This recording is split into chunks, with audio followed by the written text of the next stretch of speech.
So this is a top 10 from Allogagan Lodge 83. We'll give you a real kind of brief history of Lodge 83. The Hampden Council filed for a lodge charter on March 4th of 1936, which was approved.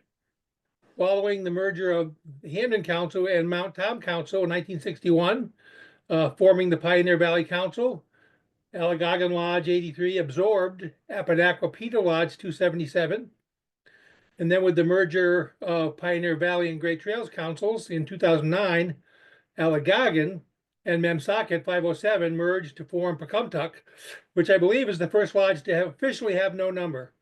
The boys had heard at a couple of conclaves over the years that when you go to the conclaves, they'd say, "Oh, we're from Lodge 83," and they're like, no, you need to give us the number because the numbers, the name, because the National doesn't recognize the numbers anymore. So the kids thought that was pretty cool. We didn't have a number, although the collectors still give us a parentheses 83. So moving on.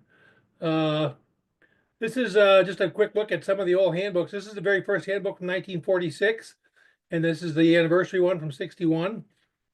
And the reason I put the flaps in here, for two reasons. One, for scale, to show you how small these books are. But also, if you remember last week, I mentioned that we had a lodge advisor who just loved milking the collectors for all it was worth. And so in 2000, we for NOAC, we made this green guy from Hitchhiker's Guide to the Galaxy. And he didn't order enough of them initially, purposely. And when he put the reorder in, he told the patch company to lighten up the green. This wasn't a mistake. This was on purpose. So everybody had to buy another one. All right, so number one on the top 10 is definitely, and without question, the N1 neckerchief, issued in the early 50s. This was a really tough one. If you can see this one here, you can see it was worn a few times. If you wore it, it got dirty with sweat. If you washed it, it ran, bled. This is a really tough one to find in white mint condition. I've only seen one that's in really, really nice condition. This is probably the second or third best one I've seen. All right, so that's number one. And like I said, that was from the 50s. And you might think our first flap was next, but not really, although some people may say so. This was issued as a part of a fundraiser. It was numbered. There are only 33 made. They built these. They built 3 Adirondack shelters down by the water, by the lake at camp, and in 2000. And the only way you could get this was to buy for $100. You could buy there was a series of 3, and I'll show you the 3. So the red one, the silver one, and the gold one could only be gotten in the fundraiser set. And the red one could be earned with 16 hours of service. There were more than 33 of these made. The extra ones, when all the 33 were sold, were destroyed. And I've heard from eyewitnesses that in fact happened, although it doesn't always. But 33 remain is the number I've been told. And so that's this is really hard. I've only had 2 of these in 25 years. You just don't see. I know most of the collectors I know. I could almost track down all 33 of those. And I know there are people that still don't have them, and nobody's willing to give one up. All right, number 3. This was issued in 2000, so relatively new. It was issued to lodge chiefs. And each lodge chief got 2, one to wear and one to save. Lodge advisors got the same thing. There were 100 made. And when we merged in 2009, 11 of them were destroyed. And I know that's true because I was there. The LEC, the Lodge Executive Committee, voted to destroy the remainders when we merged, even though I, among others, argued eloquently not to do that, because at the time they were going to be 3 or 350. 11 of those could send a contingent to NOAC, but nope, we earned them, got to destroy them, and I watched 11 of those go into the fire. breaks my heart today. Not to be confused, and if you look on eBay, you'll see this every now and then with people asking $300 or $400 for it because, it looks like this. This one has a gold little X here. That's where the council office was. It says Pioneer Valley Council on the bottom. This one has a red one, and it says 2002 Vigil Reunion. At that Vigil Reunion, that we invited every vigil all the way back as far as we could find contact information for. And any of the previous lodge advisors prior to 2000, previous lodge advisors and lodge chiefs that showed up were each given one of these. So if you're wondering how we gave 2 to everybody, how did we end up with 11? Because we gave an odd number of them away at this event. But this is, and that little, you want to bear in mind that little cross there because that comes into play later. So this is an interesting patch, very hard to find. Again, I've only had 2 of these in 25 years. This was issued in 1971, and it was not officially issued by the lodge. There was a guy who was very active in the lodge. He owned a trucking company in the local area, and he had these made to try and get more people to go to a work day. And he was the one who issued them in 71. But he gave all the remainders to the lodge, and in 72, when they had another work day, the lodge issued them. So they kind of, after the fact, became an official lodge issue. This is a tough one. This is one of the 2 or 3 toughest ones to find in the lodge, certainly after the neckerchief. But it's a really cool patch, and everybody who has one loves it. Okay, so finally we get to our first flap. This was issued in 1956. It was our first patch of any kind. Nice patch. It's a little big, but not too much. These can definitely be had. You see these on eBay now and then. I probably have had 5 or 6 of these over the years. So that's why it ends up falling to number 5, because they're not, if you don't mind spending a few bucks, they're not hard to find. And the same goes for the F2. Quite a bit less. Well, not quite a bit. Probably half the price of the F1. And again, you see less of these, surprisingly, but it still can be had for under $125. They're not super hard to find. All right, so this is, I'm going into the mini vigil now, number 7. See, we're flying through this. Number 7 was the mini vigil. So what happened in 2008?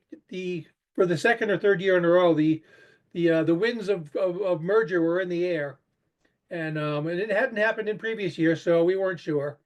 But in 2008, 6 people were tagged out for vigil. I know that because I was one of them, and we only had 3 of these patches left.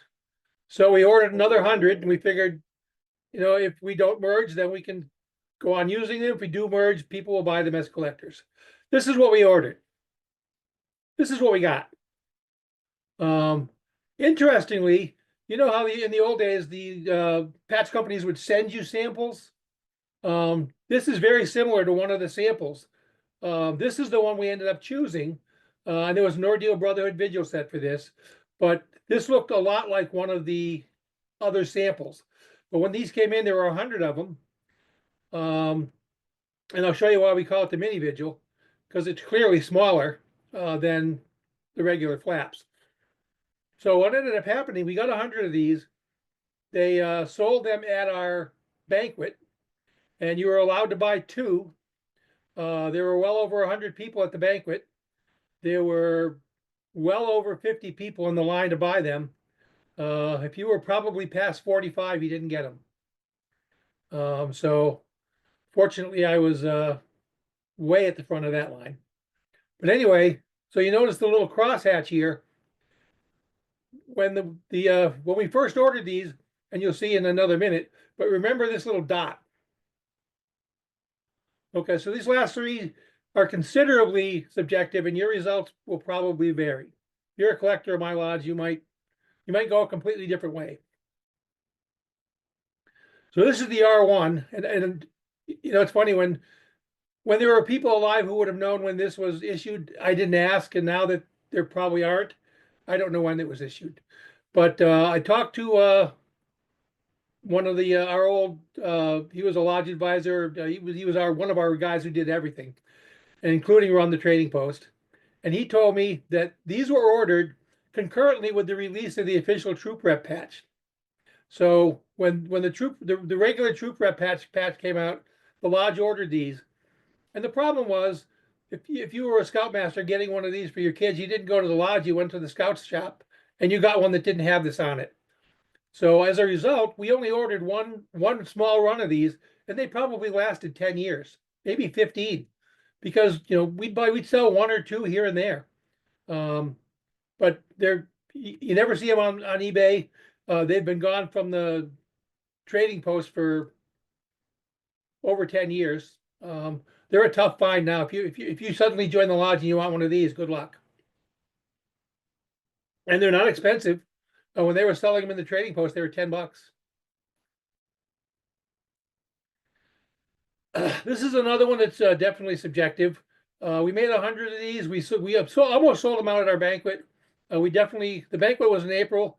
We finished selling them out at the ordeal in May. You don't see them very often, but when you do, they're $25. They're not hard. Again, they're not expensive. They just don't come up very often. So that's number 9. And it's a good size patch. It's 6 or 7 inches, I think. And the symbolism on it, if you look around, it's got Allogagan Lodge, which is here, Horace A. Moses Scout Reservation, which is this symbol in the middle. That's the arrowhead with the thistle, and then which is the symbol for the camp. And then this yoke and cannon, the early Pioneer Valley Council shoulder patches had a yoke and cannon on them. So all the symbolism's there. So the next one, I have an A and a B. So if you remember, I told you to look at that dot. Well, the first run of these, and only the first run of these, came in with the X, just like the Ordeal and Brotherhood ones. But that lodge advisor, thinking I can get everybody to buy another one, he told the patch company when they ran out to make that just a dash, a vertical dash. And all the rest of them we ordered for the next 8 years were of that second variety. But you see these on eBay every now and then going for $30. They're not hard. You don't see them very often. But like I say, so they're a little hard. And then the other one, the 10B. Well, I just wanted to show you what the comparison was. This was one run, and this was all the rest. They're the same size. I just lowered it down so you can see the other one bigger. So this is an interesting patch here. This is the S8, and this was issued in 1987. And until 2009 or 10, there was no awareness that this was hard to get. There are a limited number of collectors in the lodge, and there were enough of these to go around. But they only ran one loom run of these because in 1988 we ended up putting out an Ordeal Brotherhood Vigil set. So they didn't order these again because they had a new design. How we found these were difficult was when we merged with Great Trails and Memsocket Lodge in 2009. I'm sure all of you guys have been through mergers. You know what it's like. When you merge, suddenly you have to get all the stuff from the old lodge or the other lodge because now it's part of your history. The Memsocket guys had a hard time finding this $10 patch. Couldn't find it anywhere. I mean, even us old Allogagan guys were searching for it just to help them out. I bet you there are old Memsocket guys that still haven't found this. Like I say, nobody knew it was hard to get until suddenly more people wanted it. And it's still hard to get. And I don't know how many. I mean, I probably had a few of these and traded them off, not realizing they were anything special. But I only have one now. So that's all the 10. That's the top 10. So here's a couple interesting notes. In 2000, when we made that one with the dot and the dash, that was the Vigil. This is the Ordeal version. We made hundreds of these. We issued this patch for 8 years, 9 years almost. Every vigil uh, got one. I mean, every ordeal candidate got one of these. We ordered them by the droves. You put this on eBay, if you get $5, you're doing okay. The funny thing is, out of all of our patches that you could fake, this is the only one that I've ever seen that has been faked. And the only way you can tell it, for the most part, it's a pretty good fake, except they got the color of the star wrong. It's gray and it should be yellow. I mean, the arrowhead's a little different, there are some tiny minor, differences. In the middle of the thistle is white on top and green on the bottom, but those are tiny things you wouldn't notice if you just had it in your hand. But the gray is obvious. That's kind of an interesting, just side note. And then one more, for those of you on the call who, I'm sure there's a lot of you that knew or have heard of Harris Tanner. He was our lodge historian. And these postcards came out in the 60s, and he spent years trying to identify these 5 individuals. And to my knowledge, I don't think he maybe got 1 or 2 of them. I don't think he ever identified them all. And not for lack of trying. He asked everybody.